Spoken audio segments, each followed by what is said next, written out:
Bukan hanya mengamuk dan berteriak, wanita itu juga membuang dagangannya ke tengah jalan.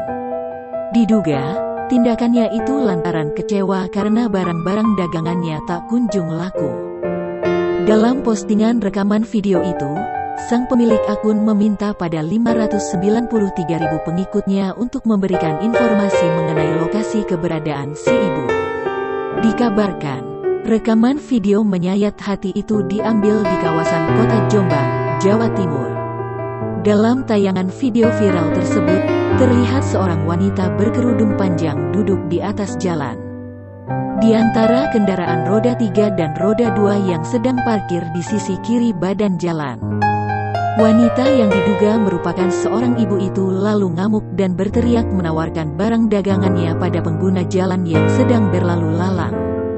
Sementara itu, tak jauh di depannya, terlihat barang-barang dagangannya itu berserakan di atas aspal jalan. Rintihannya itu sampai mengundang perhatian pengguna jalan yang sedang melintas.